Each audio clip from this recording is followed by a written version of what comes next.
सभी को नमस्कार।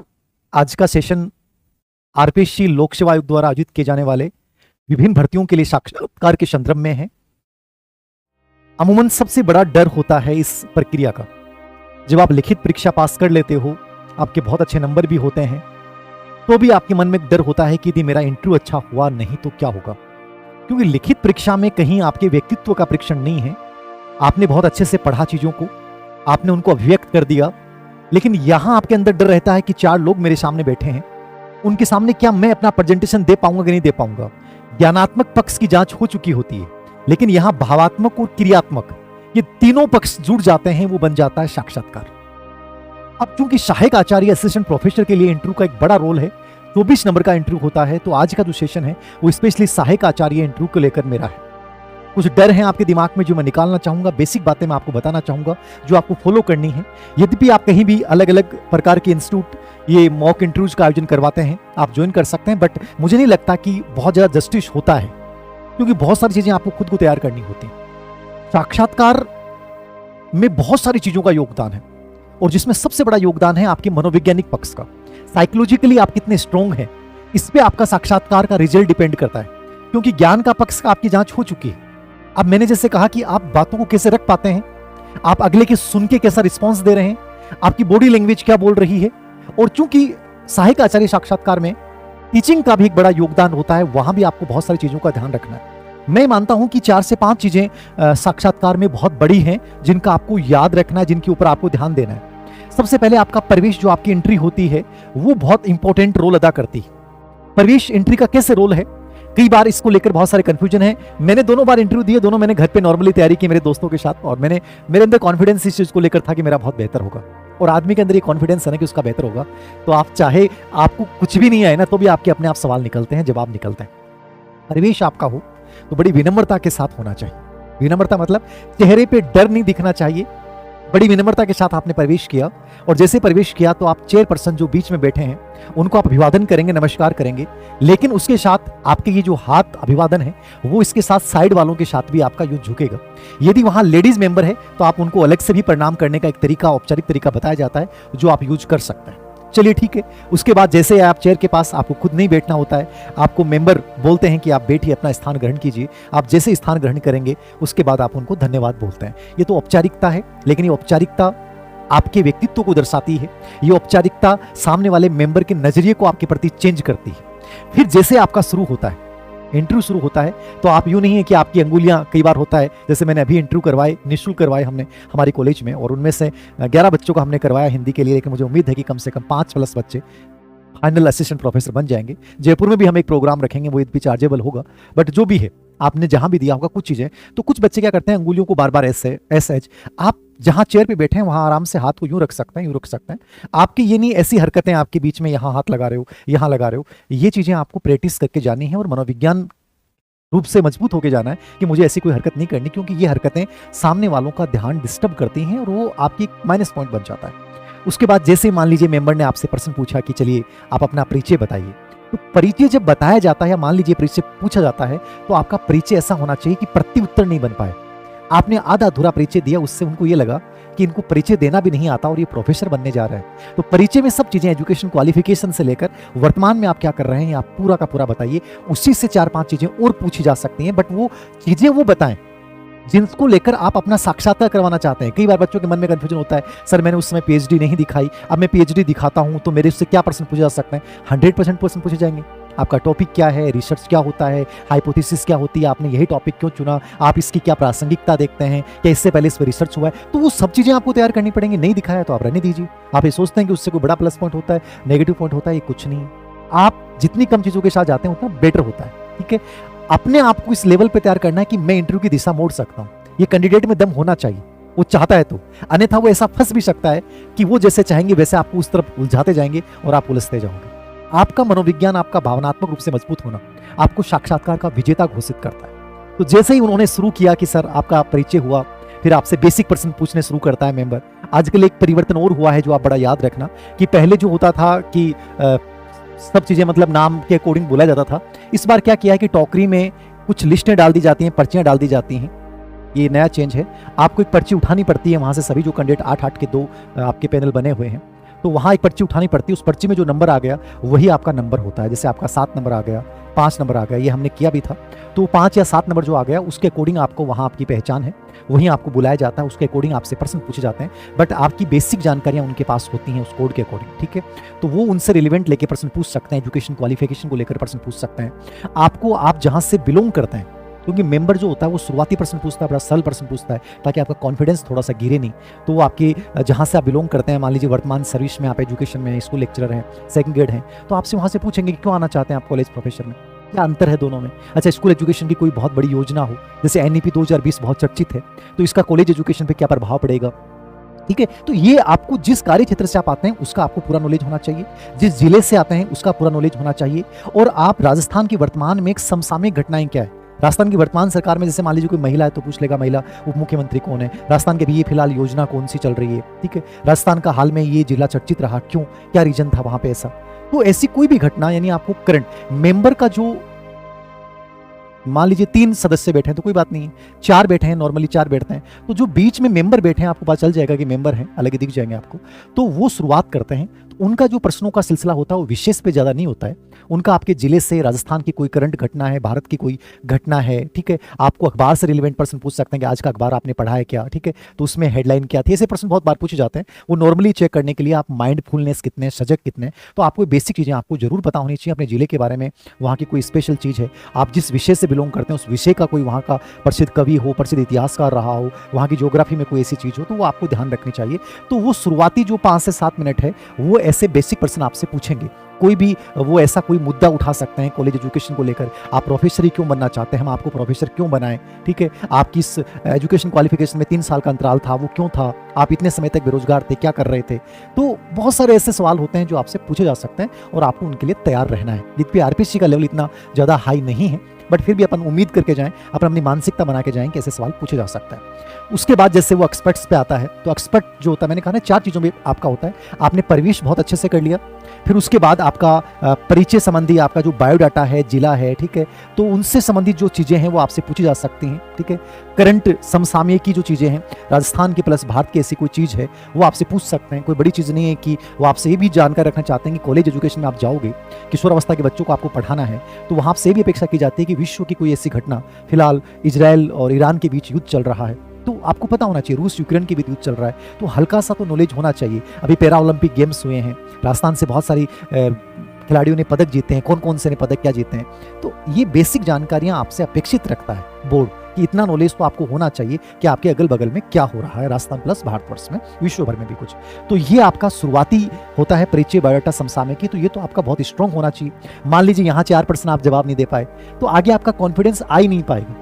यहाँ बहुत अच्छे से जवाब दे दिया आपने, तो आगे जब एक्सपर्ट आपके सवालों पे, सब्जेक्ट पे लेके जाएंगे तो आपको दिक्कत ही नहीं आएगी। तो थोड़ा सा आपको मेंटली इन चीज़ों के लिए पहले से आप एक तैयारी करनी है। आप किसी भी सीनियर साथी के साथ डिस्कशन कर लीजिए।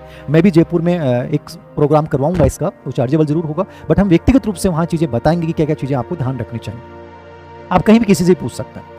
उसके बाद दूसरी चीज जो आपकी आती है वो विषय से आती है। आपके विषय का ज्ञान हो चुका है, लेकिन यहाँ दोबारा से एक उसकी ऊपरी ऊपरी तौर पे जांच की जाएगी कि कहीं आप चीटिंग करके तो नहीं आए हैं, क्या विषय का वास्तव में नॉलेज है। तो विषय से रिलेवेंट आपसे पेपर के बारे में प्रश्न पूछा जा सकता है, कितने पेपर थे एमए में, आपका स्पेशलाइजेशन किस में है, आपका इतिहास से संबंधित कोई पूछ रहा है तो कोई आपका प्राचीन भारत रहा है, आधुनिक रहा है, हिंदी से विषय पूछ रहा है तो आपका 5वां पेपर कौन सा था, आप कहते हैं प्रेमचंद था, तुलसीदास जी थे, कोई भी था तो तुलसीदास जी के बारे में बताइए, ठीक है। हिंदी में विशेष रूप से उपन्यासों के चरित्रों के बारे में, कहानियों के बारे में, राजस्थानी भाषा के बारे में, ये सब चीज़ें आपको जानकारी होनी चाहिए। तो विषय से रिलेवेंट आपको ऊपरी ऊपरी तौर पे कम से कम ये नॉलेज तो होना चाहिए कि ये प्रसिद्ध ग्रंथ रहे हैं, इनके प्रसिद्ध कैरेक्टर रहे हैं, ठीक है, इनसे ये हमें सीख मिलती है। तो ये कंप्लीटली आपको नॉलेज पूरा होना चाहिए उस विषय का। ऊपरी ऊपरी तौर पे एक बार पूरा रिवीजन एक बार आप हल्का सा कर लें, ये फायदेमंद रहता है, कॉन्फिडेंस बढ़ाता है, और यदि आत्मविश्वास होता है तो मैं मानता हूँ कि चीज़ें बड़ी आसान हो जाती हैं। दूसरी चीज़ जो बेसिकली बच्चे कई बार पूछते हैं कि सर हम एकदम गंभीर बन के बैठे हैं या थोड़ा सा, देखो ना तो बहुत गंभीर बनना है और ना ही एकदम से ऐसे दांत निकालने शुरू कर दो, नहीं, ऐसे जो मेरे चेहरे पे एक नेचुरलिटी है, ये स्वाभाविकता रखनी, ये सब अब दांत दिख रहे हैं इसका मतलब स्वाभाविकता नहीं है,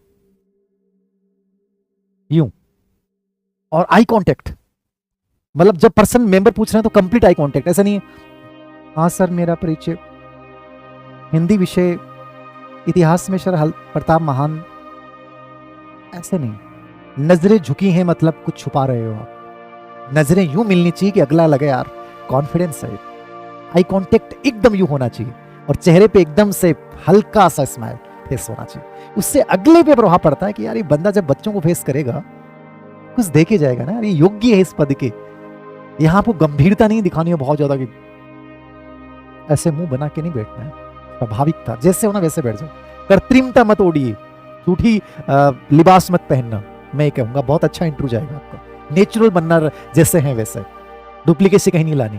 तो ये आपकी पोजीशन होनी चाहिए, स्वाभाविकता के साथ आंसर देना है। तो विषय से रिलेवेंट एक बार सभी चीजें जो आप अपडेट कर लें। यद्यपि इसमें एक्सपर्ट ज्यादा आपको विषय के एक्सपर्ट होते हैं, ज्यादा बता पाते हैं। हमने इंटरव्यू में ऐसे लोगों को बुलाया था जब हमने कॉलेज में इशू करवाया था हिंदी बच्चों के लिए, तो दोनों आरपीएससी में गए हुए बंदे थे। हम आगे भी जयपुर में भी कोशिश करेंगे ऐसे बंदों से रूबरू करवाएं जो गए हुए हैं और जिन्हें नॉलेज बहुत है। उसके बाद तीसरी चीज जो सबसे इंपॉर्टेंट है, विषय ज्ञान के बाद आपसे तीसरा इंपॉर्टेंट पार्ट होता है शिक्षण, क्योंकि सहायक आचार्य में टीचिंग का बहुत बड़ा रोल है। अब शिक्षण में क्या होता है, जैसे मैं यहाँ खड़ा हूँ, यहाँ मान लीजिए बोर्ड के 4 मेंबर बैठे हैं, यहाँ आप सामने बैठे हैं, तो यहाँ पे आगे जो होगा एक व्हाइट बोर्ड होगा। कौन सा बोर्ड होगा? व्हाइट बोर्ड जो गवर्नमेंट स्कूलों में होता है, और मार्कर होता है, डिजिटल बोर्ड नहीं होता है। और आपको पढ़ाना है तो पहले 1-2 दिन पहले आपको व्हाइट बोर्ड पे अभ्यास करना है। मैंने देखा कि बहुत सारे बच्चे जब व्हाइट बोर्ड पे लिखते हैं तो वो टेढ़े लिखते हैं, यहाँ से लिखना शुरू करेंगे, ठीक है, काव्य शास्त्र प्रकरण, तो ये ऐसे चल रहा है, ये गलत है, ये नेगेटिव होता है। उस विषय में जिसमें लिख रहे हैं आप, चाहे वो 4 वर्ड 4 टॉपिक पढ़ के जा रहे हैं, उन चारों को एक तो शुद्ध रूप में लिखना है, एक सीधी लाइन में लिखना अभ्यास कर लें। और ज़्यादा नहीं लिखना होता। बोर्ड पे जब लिख रहे होते हैं आप, जब शिक्षण कार्य करवा रहे होते हैं, तो जैसे आपने टॉपिक लिखा कि मान लीजिए कोई भी टॉपिक आपने लिखा, महाराणा प्रताप लिखा, तो प्रताप आपने लिखा, तो प्रताप लिख रहे हो तो साथ में बोल रहे हो। आज हम भारतीय इतिहास के, जैसे मैं, भूमिका ऐसी होनी चाहिए कि अगले ऐसे हो जाए यार ये बनेगा। आज हम भारतीय इतिहास के एक ऐसे महान योद्धा के बारे में पढ़ने जा रहे हैं जिन्होंने न केवल भारतवर्ष के सीने को गर्व से ऊंचा कर दिया, अपितु दुनिया को यह भी दिखा दिया कि भारत की भूमि वास्तव में वीरों की भूमि है, और विदेशी कार्यों को दिखा दिया कि कम संसाधनों के साथ भी इतिहास की दशा और दिशा को मोड़ा जा सकता है। आपका पूरी बॉडी आपकी बोलनी चाहिए टीचिंग में। ऐसे होता है कई बच्चे जेब में हाथ डाल लेते हैं, ये लिख रहे हैं फिर देख नहीं रहे हैं। अरे जब बोल रहे हो तो बीच में आप यूं भी देखिए, अगलों को लगना चाहिए कि आप क्लासरूम के बच्चों को पढ़ा रहे हो।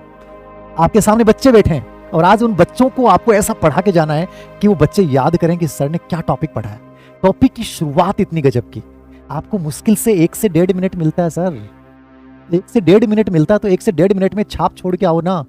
मान लीजिए आपका शुरुआती इंटरव्यू खराब हो गया, आपका लास्ट चरण शिक्षण कार्य चल रहा है और इसमें आपने छाप छोड़ दी, समझ रहे हो ना। भारतीय इतिहास के, जैसे मान लीजिए मुझे चंद्रगुप्त मौर्य पढ़ाना है, भारतीय इतिहास के कालखंड के उस पहले ऐतिहासिक सम्राट के बारे में जिसने दिखाया कि सामान्य पृष्ठभूमि से उठकर भी इस देश का प्रथम केंद्रीकृत राजा बना जा सकता है। आज मैं उसी कहानी को आपके सामने रख रहा हूं।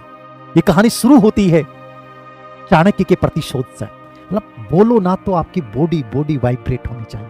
हिंदी पढ़ा रहे हो तो जब पढ़ा रहे हो तुलसीदास जी के दोहे से इस प्रकार से शुरुआत करो, एक टॉप लाइन से, कि अगलों को लगे कि हाँ तुलसीदास जी आ गए हो इसके अंतर्गत, सूरदास जी आ गए हो इसके अंतर्गत, हरिदास बोल रहा है इसके अंतर्गत, कबीर बोल रहा है इसके अंतर्गत, महादेवी वर्मा बोल रही है इसके अंतर्गत।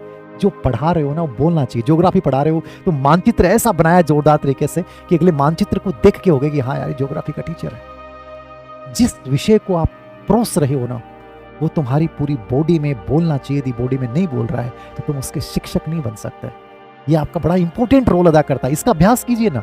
आपको लगता होगा धीर सिंह सर तो इतना लंबा एक्सपीरियंस इसलिए बोल रहा हूं। मैं कह रहा हूं ये सब चीज आप में डेवलप की जा सकती है। मैंने इतिहास के पिछली बार के इंटरव्यू में 2-3 कैंडिडेट को घर पे मेरे से पर्सनली आए थे, उनको मैंने चीजें बताई, उनमें इंप्रूवमेंट हुआ और उन्होंने टॉपिक बहुत अच्छे से पढ़ाया। तो बहुत जरूरी चीजें होती हैं। तो शिक्षण में आपको जब बोर्ड पे लिख रहे हैं तो बोलते हुए लिखना है, साथ में आपका आई कॉन्टेक्ट होना चाहिए। फिर आप 1 मिनट में उस टॉपिक को एक्सप्लेन कीजिए, ऐसा उसकी भूमिका ऐसी बताइए कि मजा आ जाना चाहिए, सामने वालों को लगना चाहिए कि वास्तव में सहायक आचार्य जैसा इसका प्रस्तुतिकरण है, प्रेजेंटेशन बड़ा आपका उपयोगी होना चाहिए। तो शिक्षण का थोड़ा सा अभ्यास कीजिएगा जो टॉपिक आप पढ़ाने जा रहे हैं। उसमें उद्दीपन परिवर्तन, आपका श्यामपट्ट कौशल वगैरह, ठीक है। एक कई बार क्या होता है आपने लिख के और आप परेशान तो रहते हो, प्रेशर रहता है ये, और आप फटाफट मार्कर को यूं रख देते हो, आप इसको साफ करके नहीं जाते हो। नहीं, आपको व्हाइट पूरे बोर्ड को साफ करके उसके बाद आपको वो दोबारा से कहेंगे बैठिए, आप उस टॉपिक से रिलेवेंट पर्सन पूछा जा सकता है। अंतिम रूप से फिर आपसे और कुछ चीजें पूछी जा सकती हैं। ये टोटली आपका सहायक आचार्य का इंटरव्यू होता है। इसमें सब चीजों का रोल है। आपके ड्रेस कोड का भी अपना रोल है। कई बार बच्चे कहते हैं सर ड्रेस कोड से क्या फर्क पड़ता है? फर्क पड़ता है। हमने इंटरव्यू लिए, हमारे इंटरव्यू बोर्ड में 3 बच्चे ऐसे थे जिनकी प्रॉपर ड्रेस कोड थी। हमें लगा कि ये बच्चे वास्तव में सहायक आचार्य बनने आए। लड़कियां साड़ी में कि जितनी अच्छी लगती हैं, साड़ी में भी कलर होते हैं कुछ, वो अच्छे लगते हैं। ऐसे नहीं है कि लहरियों पहन के थे चली गई और सोच रही हो कि नहीं, उसका एक प्रॉपर ड्रेस कोड होता है, सिंपल सोबर। सलवार सूट में जा रही हो, सिंपल सोबर। लड़के जब जा रहे हैं तो चाहे वो ब्लैक पैंट है, व्हाइट शर्ट है, या ब्लू शर्ट है, नेवी ब्लू पैंट है, ये 2-3 ड्रेस कोड होते हैं, उसको अपनाइए। और वो भी एकदम प्रेस किए हुए सिस्टम से, जूते एकदम बहुत सही, जो लेदर शूज वगैरह होते हैं वो। तो थोड़ा सिस्टम, मतलब ऐसा लगना चाहिए कि आप जिस पोस्ट के लिए जा रहे हो उस पोस्ट की पर्सनैलिटी आप में दिखाई दे रही है। आपके बाल बिखरे हुए हैं, ठीक है, आपकी शर्ट के कलर अलग हैं, पैंट के कलर अलग हैं, तो उससे लगता नहीं है कि सहायक आचार्य। तो ये चीजें आपको रखनी चाहिए, इनसे आपको बहुत फायदा होता है। सामने वालों का नजरिया बदलता है, सामने वालों को आप अपने अधीन बनाते जाते हो यदि आपकी पर्सनैलिटी को आपने बहुत अच्छे से बना के गए। भाषा शैली अच्छी रखिए, बहुत सरल और विनम्र, कभी इंटरव्यू बोर्ड में जिद नहीं करनी, आप अपनी मान। सर मैंने तो ऐसा ही पढ़ा है। बेटा जी, वो लोग है ना, वो अपने ईगो को संतुष्ट करने के लिए तुम्हें अटका सकते हैं। कोई बात नहीं सर, माफी चाहूंगा, मुझे इतना स्मरण था, हो सकता है मैं गलत हूं सर। इतने सरल शब्दों में ऐसा लगना चाहिए कि यार हाँ, आप उनको कहो कि आप विजेता हैं, हम आपके शरण में हैं, बस अगलों को ये एहसास करवाओ। ऐसा नहीं मैंने तो ये पढ़ा है सर और मैं सही हूं, आपने गलत पढ़ा होगा। फिर बेटा गलत पढ़ाओ तो आ जाओ वापस, अगले साल फिर से प्रिपरेशन करो, इंटरव्यू के लिए दोबारा से जाना। ये मौके बहुत मुश्किल से मिलते हैं, इन मौकों को गंवाना नहीं चाहिए। जिद बहस नहीं करनी। माफी चाहूंगा सर, बड़ी विनम्रता के साथ, सर मुझे स्मरण नहीं है। सॉरी बोल देना, आपको 20% भी नहीं आते हैं, फर्क नहीं पड़ेगा, बट सॉरी में भी आत्मविश्वास दिखना चाहिए। माफी चाहूंगा sir, sorry sir, sorry sir, sorry sir, कोई दिक्कत नहीं, बोलिए ना, स्वीकार कीजिए ना। पर्सन ना आना गलती नहीं है आपकी, क्योंकि आपकी जांच हो चुकी है। वो आपको देखना चाह रहे हैं कि आप घबरा रहे हो कि नहीं घबरा रहे हो। घबराना नहीं है आपको, आत्मविश्वास के साथ चीजों का सामना करना है आपको। तो ड्रेस कोड का मैंने आपको बताया है, ठीक है।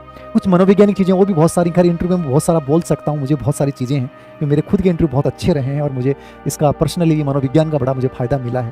तो चीजें कि मैंने हमेशा अपने इंटरव्यू को अपने अकॉर्डिंग मोड़ा है और पूरे पैनल ने मेरा साथ दिया हमेशा इस रूप में कि मेरा कॉन्फिडेंस ऐसा रहता था कि चीजें अपने आप आने लग जाती थी। तो ये चीज आप देख लीजिएगा, शिक्षण विषय का बता दिया, बायोटा व्यक्तित्व है, अभिवादन शैली, आई कॉन्टेक्ट मैंने बता दिया। कुछ मनोवैज्ञानिक चीजें जो इंटरव्यू से हटके, इस बार के इंटरव्यू ज्यादा मुझे लगता है कि ज्यादा ठीक होंगे, मतलब पहले के इंटरव्यू ज्यादा ऐसा लगता था कि बेईमानी भरे रहे हैं। इस बार डर है आरपीएससी में, सदस्यों में डर है। कोई भाई बहुत जो पहुंच वाले लोग हैं वो तो खैर क्या पता कहीं पहुंच जाएंगे, बट मुझे लगता है कि इस बार ज्यादा ईमानदारी होने के चांस हैं। तो हो सकता है कि जो बच्चा इंटरव्यू को बहुत अच्छे से प्रिपेयर कर लेगा उसको फायदा मिल जाएगा, मेरिट कम रह जाएगी, ऐसा लगता है। इससे पहले वाली सरकारों में तो जिस प्रकार से हुआ है, खेला हुआ है, आप सोच नहीं सकते। हमें अब पता चल रहा है कि ऐसा सा भी हुआ है। तो इस बार में अभी फिलहाल दबाव की स्थिति है, तो उम्मीद करते हैं कि होगा भी तो बहुत कम लेवल पे हो सकता है, बाकी तो खैर राम जाने आरपीएससी का, बट फिर भी अपन तो ये उम्मीद करके जाएं कि कुछ भी गलत नहीं होगा, ईमानदारी से होगा। तो कुछ मनोवैज्ञानिक चीजें जो मैं हमेशा फॉलो करता हूँ, इन चीजों को भी फॉलो करना। इंटरव्यू की कुछ ऐसी चीजें जो हर कोई नहीं बताता, लेकिन मैं बताना चाहूंगा आपको। आदमी मनोवैज्ञानिक रूप से मजबूत है ना, उसके अंदर से डर नहीं है ना, तो उसका इंटरव्यू ऑटोमेटिक सही होता है। इसको खत्म करने के लिए कुछ अपने पुराने नुस्खे हैं वो अपना सकते हैं, जैसे इंटरव्यू के लिए घर से समय पे निकलना, एक फिक्स टाइम 2:45 वाला ऐसा नहीं निकलना। ये अंधविश्वास नहीं है, यह आदमी को मनोवैज्ञानिक रूप से स्ट्रॉन्ग बनाता है। मैंने इसका 2 बार 3 बार 4 बार यूज किया है, मेरे लिए बहुत पॉजिटिव रहा है। घर से दही मीठे के साथ निकलना आपको साइकोलॉजिकली स्ट्रॉन्ग बनाता है। हमारी पुराने लोगों की चीजें थी वो बहुत गजब की थी। बड़ों का आशीर्वाद लेके निकलना, ये हम महाभारत युद्ध से भी सीखते हैं। तो वो विजय भव वाला जो आशीर्वाद आपको मिलता है वो आपको आत्मविश्वास बढ़ाता है। आप जिस जगह में बैठ के गए हैं, जिस रास्ते में गए हैं, जिस साथी के साथ गए हैं, उससे बहुत पॉजिटिवली हंसते हुए बातें करना। जिस टैक्सी बस में गए हैं उसको 10 रुपये ज़्यादा दे देना, ठीक है। आप पहले दिन पहुंच जाएं आरपीएससी अजमेर, ठीक है, वहां अनावश्यक रूप से लोगों से बातें नहीं करें। कल तुमसे इंटरव्यू में क्या प्रश्न पूछा गया, ये प्रश्न रिपीट नहीं होते हैं और इससे कोई फर्क नहीं पड़ता। तनाव नहीं लेना है, पहले रिलैक्स होना है, पहले दिन आराम से सोना है फुल नींद के साथ। सुबह का अखबार जरूर पढ़ना है, बेसिकली अपने ईश्वर को याद करना है। जैसे मैं हनुमान चालीसा पढ़ना बहुत पसंद करता हूँ, आपको जो पसंद है वो पढ़िए। इनसे आप अंदर से बहुत स्ट्रांग होते हो और इंटरव्यू वास्तव में आंतरिक आपका जो सशक्त है ना, उसी का ही परिणाम होता है। यदि आप इंटरनली हिले हुए हो तो आपको कितना नॉलेज क्यों नहीं हो, आप वहां भी हिल जाओगे। तो ये चीजें भी आप अपना सकते हो। नुस्खे हैं, बहुत सारे मनोवैज्ञानिक नुस्खे हैं जो मैं तो अपनाता रहता हूं और आप भी इनको अपनाइए। तो इंटरव्यू को लेकर ये बेसिक जानकारियां थी जो मैंने आपके साथ शेयर की हैं। उम्मीद करता हूं आपको फायदा हुआ होगा। फिर भी हम जयपुर में हर विषय के जो साक्षात्कार होंगे उनके लिए अलग अलग हम रखेंगे, बहुत मिनिमम चार्ज में रखेंगे और वहाँ व्यक्तिगत रूप से मैं खुद बातें करूंगा आपके कॉन्फिडेंस को बढ़ाने के लिए एक्सपर्ट्स के माध्यम से। तो हिंदी विषय के लिए भी हम इस पहले चरण में स्टार्ट कर रहे हैं जयपुर में 2000 रुपये की फीस रख के, क्योंकि इंस्टीट्यूट में होना, उसकी रिकॉर्डिंग होना, ये सब चीज़ें मैं आपको पता है। बाकी तो कोई तो 5000 ले रहा है, कोई 10,000 ले रहा है। हम 2000 रुपये में, जिसमें रिकॉर्डिंग भी होगी और आपका मॉक इंटरव्यू होगा और पर्सनल आपको गाइडेंस भी दी जाएगी। ये हम संभवतः इस संडे को करवा सकते हैं, बाकी हर विषय के लिए हम करवाएंगे। तो आज का ये साक्षात्कार सेशन मुझे लगता है आपके लिए काफ़ी फायदेमंद होगा। धन्यवाद।